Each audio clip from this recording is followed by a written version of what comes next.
working, And also, as a counterpart. Yeah, and Colleen always loved Isabella so much. And Colleen's actually the way that I didn't get to know Isabella while making the movie because we met a couple times, but we weren't working together. Yeah. And Colleen is really the one who, Colleen connected with me initially, and then she connected, and she had been connected with you and connected you and me. And Colleen really has been not only the heart and soul of the source material, but the heart and soul of the relationships and the most beautiful. Hey friends, it's Katie. Welcome back to my channel. So what if I told you that Justin Baldoni's response to Blake Lively's lawsuit gave me a major light bulb moment?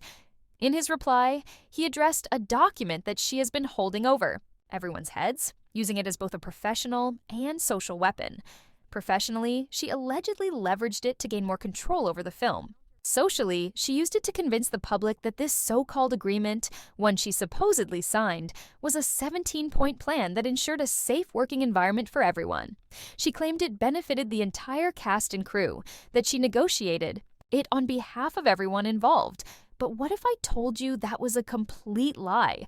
Justin Baldoni never actually entered into an agreement with Blake Lively as an individual. Instead, the deal was made with her entertainment company, Blake Inc. And here's the kicker.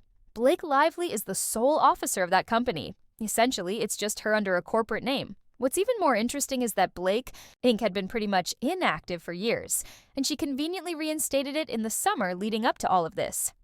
It really makes you wonder, right? The way this has been spun in the media and the way she's presented herself in this entire situation, there's definitely more going on beneath the surface. Stick with me because we're going to break it all down. In 2023, Blake Lively reinstated her company, Blake Inc., listing herself as the sole officer. This company is strictly for entertainment purposes, and in this case, it agreed to lend her out to It Ends With Us. However, here's where things get interesting. Her actual contract wasn't with Wayfarer Studios. She was never an employee of Wayfarer Studios. Instead, she was a contractor working under It Ends With Us Movie LLC, meaning she was hired specifically as an artist for the film, not as a traditional employee. Now, this is where things really clicked for me. In response to Allegation 16, Justin Baldoni stated, "The defendant admits that It Ends With Us Movie LLC and Blake Inc. entered into a document entitled Protections for Return to Production, attached as Exhibit A in the complaint. He denies that Lively made any formal complaints and denies that Wayfarer failed to investigate or address such complaints. He also denies that the protections for return to production were designed to require Wayfarer to cease any on-set behavior involving Baldoni and Heath or remedy any alleged misconduct. He denies all remaining allegations." So let's break that down. Blake Lively didn't personally sign the contract. Her loan-out company did. A loan-out company is basically a business structure where an actor, like Blake, works as their own corporation rather than as an individual. This setup allows for more control over contracts, payments, and even taxes. But in this case, it also adds a layer of separation between her and the actual film production, making it seem like she wasn't acting solely in her own interest. But was she really looking out for everyone else? Or was this just another strategic move? Blake Lively is a complete independent contractor in this situation. Wayfarer Studios and It Ends With Us Movie LLC do not pay her directly. They pay her company, Blake Inc. Many actors use loan-out companies because they allow them to take tax deductions, covering management fees, attorney costs, and agent commissions directly from their income. It's a common strategy in the industry, but recently, the California government passed stricter laws regulating these setups. Since Blake isn't an employee of either Wayfarer Studios or It Ends With Us Movie LLC, her legal and financial relationship is with her loan-out company, not the production companies. This structure provides tax advantages, but it also means she cannot sue either company as an employee. While she can still take legal action if there are contract disputes or other issues related to the project, she does not qualify for protections under California labor laws. This is where it gets interesting, because she is listed as a contractor through Blake Inc. She is not covered under Title VII of the Civil Rights Act, which protects employees from workplace discrimination. That means some of the claims she is making may not even be legally protected under her contract terms. I'm not sure if this argument will come up in the case, but under California law, her classification as a contractor could make certain legal protections unavailable to her. This raises a big question. Was she aware of this when structuring her contract? Or is this an unintended consequence of trying to maximize financial benefits? Blake Lively is not allowed to file charges under Title VII of the Civil Rights Act of 1964 because she is not considered an employee.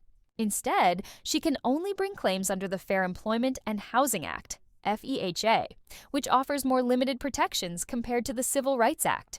This is something that Brian Friedman and his legal team might explore, but since her contract was with Blake Inc., and not directly with Wayfarer Studios or It Ends With Us Movie LLC, she technically did not complete the California Civil Rights Department CRD complaint correctly. To file a valid lawsuit, she would have needed to sue under Blake Inc., the entity that actually held the contract. However, she cannot sue as an individual because she wasn't employed by the production company, she was contracted through her own business. This could be a legal loophole that her team investigates further. But ultimately, she is not protected under Title VII since she was an independent contractor.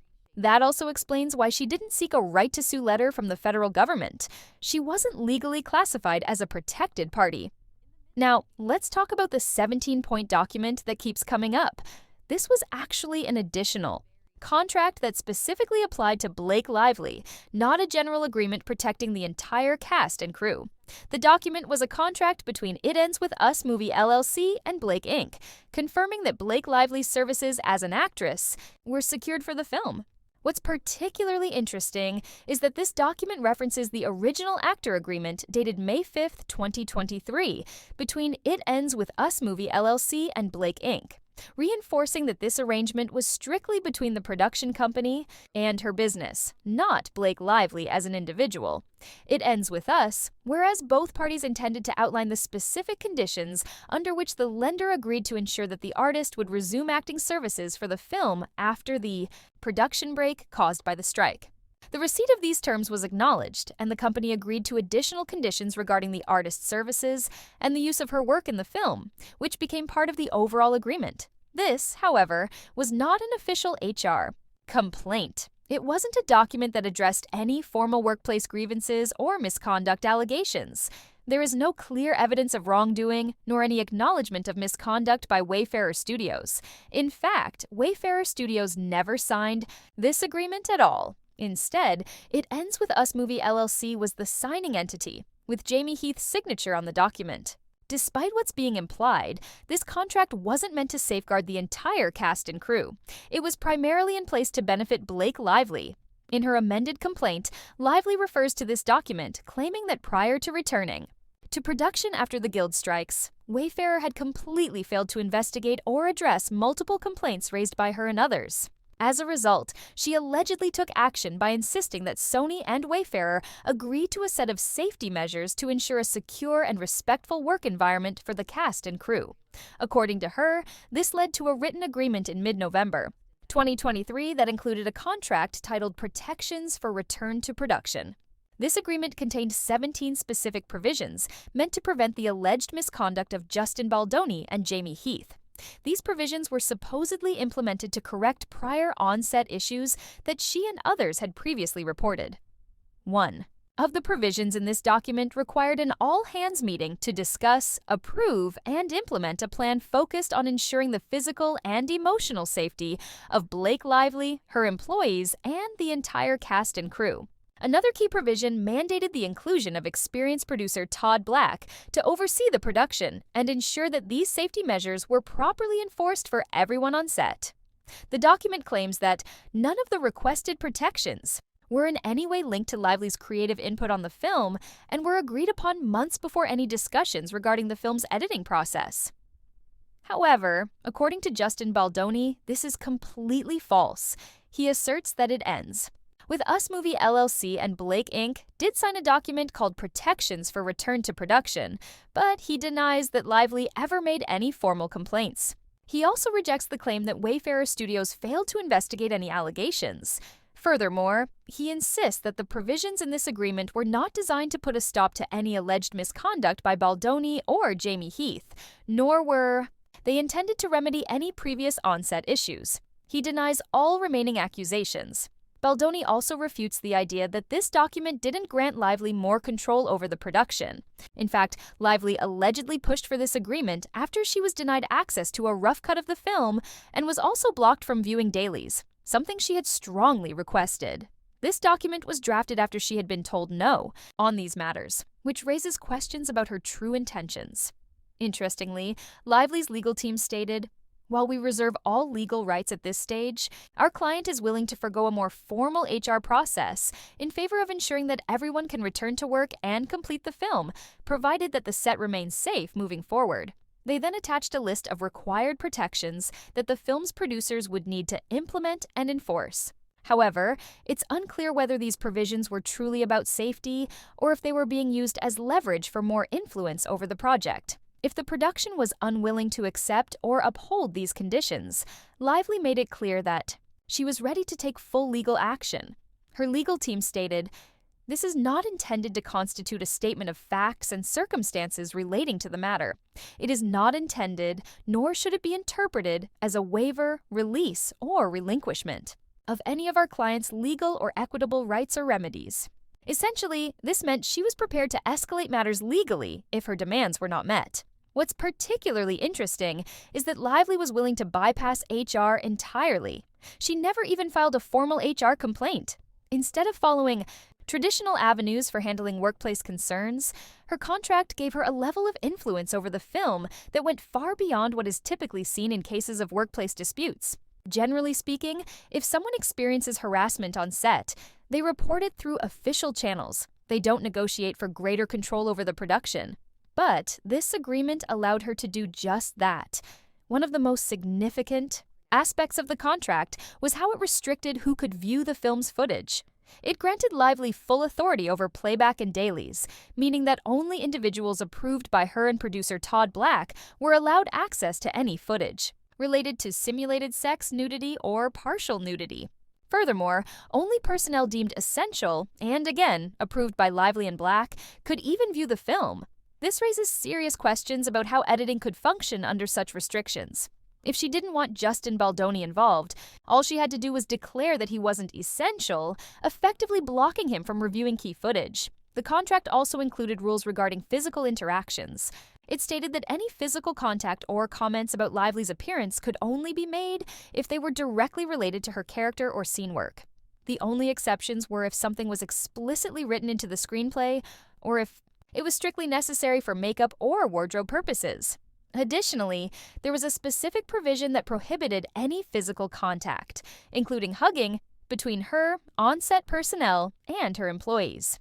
Notably, the first 4 provisions in this agreement did not contain any protections for the broader cast and crew.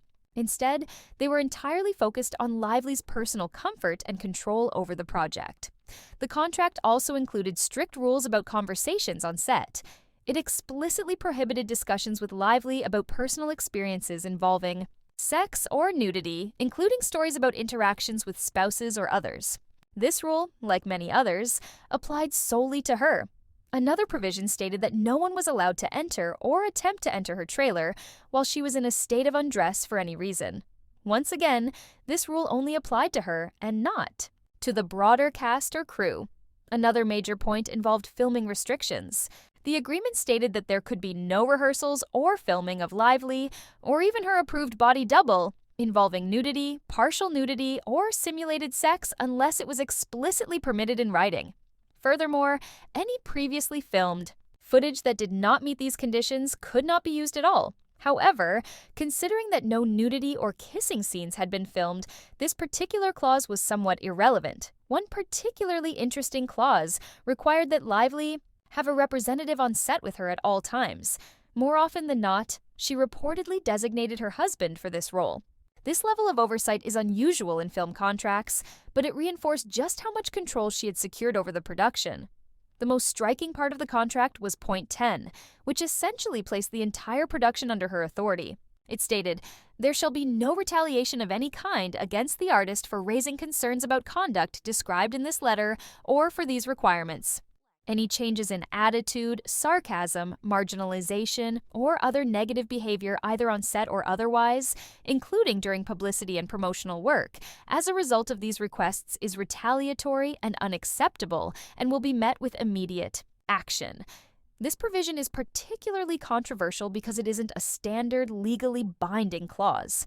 Essentially, Lively was dictating that any negativity toward her, whether subtle or direct, would be considered retaliation and would require immediate action. That meant that even minor changes in tone or perceived attitude could be grounds for intervention. The wording was so broad that it gave her unprecedented power, allowing her to control not just the work environment, but also the way people interacted with her. The contract also made it clear that any negative behavior toward Lively as a result of these requests, whether sarcasm, dismissiveness, or even subtle changes in attitude, would be considered retaliation and would not be tolerated. However, nowhere in these requests did she actually state that she was experiencing sexual harassment. There was no specific mention of misconduct.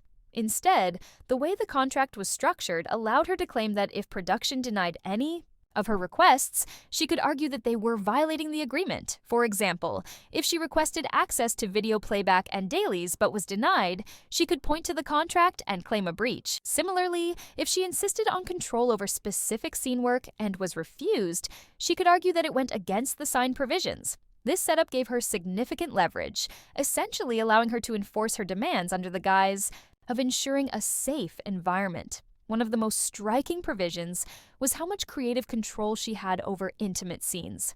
The contract stated that any scene involving kissing, sexual intercourse, or other forms of physical intimacy had to be fully written into the screenplay and approved by her in writing.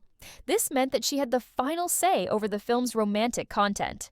If she wanted changes, she had the right to rewrite or adjust the script, giving her undeniable authority over what would ultimately be filmed.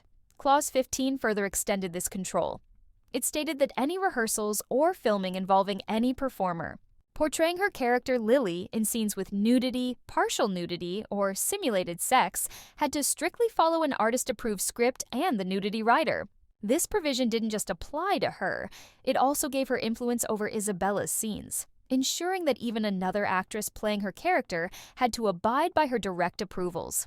Ultimately, while this agreement may have been framed as a way to ensure safety and protect boundaries, it also handed her substantial creative power over the entire production. From what was filmed to who could view dailies, and even down to how intimate scenes were structured, she had the ability to dictate critical aspects of the filmmaking process. The contract also made it clear that no footage featuring an underage character engaged in intercourse or any form of penetration could be used in the final film. This provision extended beyond her own performance, giving her influence over Isabella's scenes as well. Since a major part of the movie revolves around love scenes, this clause gave her substantial creative control over how these moments were portrayed, ensuring they aligned with her specific preferences.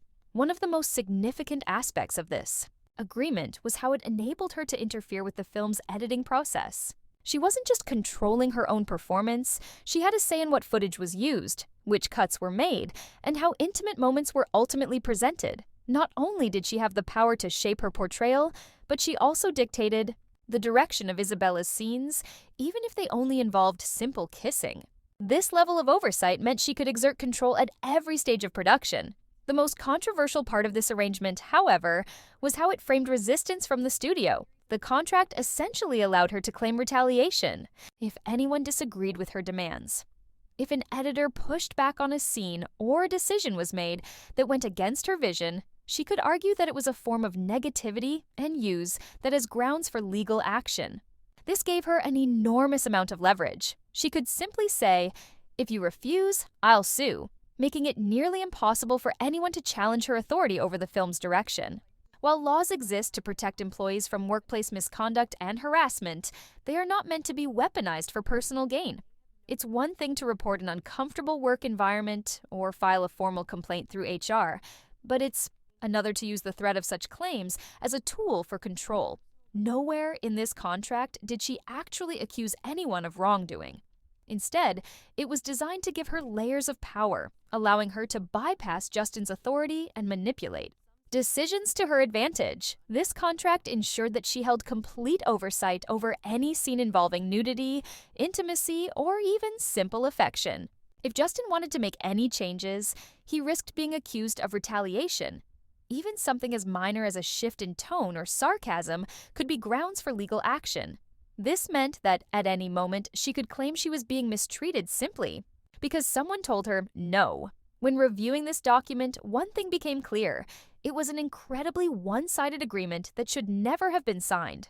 However, she placed the production in a tough spot. If they refused to agree, she made it clear that she would pursue legal action. If they signed, she had the power to dictate nearly every aspect of the film, and if they later tried to challenge her authority, she could turn around and claim they were violating the terms. This was less about protection and more about securing absolute control. The threat was always there, whether they signed the contract or not. If they refused to sign, she could accuse them publicly, causing damage to their reputations. If they did sign but later failed to follow her demands precisely, she could sue them for retaliation. Her entire lawsuit hinges on this claim of retaliation because, as the document states, she waived her right to a formal HR investigation. This means that instead of pursuing a workplace complaint through the usual channels, she ensured she had direct control over the narrative and legal avenues available to her, Justin. Belden's response to the case makes it clear that this contract and its 17-point list of conditions only benefited her, not anyone else. Consider this. How does her exclusive control over intimate scenes help anyone besides her? It doesn't. How does requiring a personal representative on set serve anyone else? It doesn't. How does banning people from entering her trailer protect anyone but her? Again, it doesn't. These rules were structured entirely around her comfort and preferences, without any regard for the broader cast and crew. Even the restrictions on discussions about sex, nudity, or personal experiences only applied to conversations with her. No one could engage in these discussions around her, yet there were no protections in place for other cast members. The ban on physical touching, it was solely for her benefit, extending only to her staff and employees, not to the entire production. Every single rule was designed to place her in a uniquely protected position, ensuring that no one could interact with her in a way she disapproved of while allowing her full control over the film's intimate content. Perhaps the most striking aspect of this contract is how she used its provisions on editing to dominate the film's creative direction. Since she had final say over all love scenes, she effectively seized control of the movie's tone and storytelling. This wasn't about safety or fairness, it was about wielding influence over the final product. If she didn't approve of a particular cut, she could override it. If she felt a scene portrayed her in a way she didn't like, she had the authority to demand changes. The contract gave her unprecedented power, far beyond what most actors typically receive. And here's the real reason she isn't making direct claims of sexual harassment in this lawsuit. The agreement itself specifies that retaliation, not misconduct, would be the basis for any legal action. All parties agreed that, after returning to work, there were no further incidents. So now, rather than filing a traditional complaint about workplace harassment, she's leveraging this contract to maintain control. It's not about seeking justice. It's about ensuring she retains authority over the film and those involved in its creation. She can't go back and file a claim unless they retaliated against her, which is why she's pushing so hard on the retaliation clause. That's her legal loophole. She needs to prove retaliation because she can't actually sue for sexual harassment. It wasn't severe enough under the law. She was a contractor, hired through her own company, not a direct employee of theirs.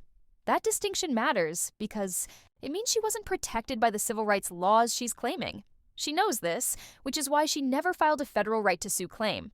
Because she legally couldn't. Her only option was to file in California. And since New York doesn't have an equivalent civil rights protection, she had no legal ground there either. What Justin Baldoni's response makes clear is that he never actually had a personal agreement with Blake. His contract was with Blake Gull Inc., her company, not her as an individual. That's a crucial point in their defense. It weakens her case significantly because it means she wasn't legally classified as an employee, making her claims even harder to prove. Another major clue about their legal strategy is the fact that she waived her right to sue once the project was completed. By her own admission, everything was finalized without any issues. If she previously stated that there were no problems, they could argue that she effectively waived any right to take legal action now. And then there's the final defense he listed. The fact that she completed the project without filing a complaint means they can argue that she accepted the working conditions at the time. If everything was supposedly fine during production and she didn't raise concerns until later, it weakens her credibility. Essentially, their argument is that this lawsuit isn't about justice, it's about control. She's using the contract as leverage, not because she was mistreated, but because she wants to maintain power over how the film is presented. By keeping the focus on retaliation, she's creating a legal narrative that allows her to continue exerting influence long after filming ended. His third defense argues that she's barred from suing because she waived her claims and acted with unclean hands, meaning they believe she used this lawsuit as a form of extortion. They're also claiming promissory estoppel, which means she made a promise not to sue if they honored their end of the contract. Since they followed through, she had no right to take legal action. This contract could actually be her biggest mistake because legally, it suggests that she forfeited her rights once the project was completed. That alone could undermine her entire case. Do you think this will hold up in court? Recently, Brian Friedman stated that they responded to the complaint instead of immediately filing for dismissal because the lawsuit was riddled with errors. If they had filed for dismissal, she would have had a chance to amend her complaint, fixing those errors. But now, she's locked in. She can't go back and change anything, which means the defense has the upper hand. They can now argue that she knowingly waived her rights, made a legal promise not to sue, and is now acting in bad faith by breaking that promise. So, what do you think? Did you expect this to be the outcome? Is this the fatal flaw that could destroy her case? Let me know your thoughts in the comments below. And don't forget to give this video a thumbs up, subscribe to my channel if you haven't already, and click the bell so you never miss an update. Thanks so much for watching, and I'll see you in the next one. Bye, guys!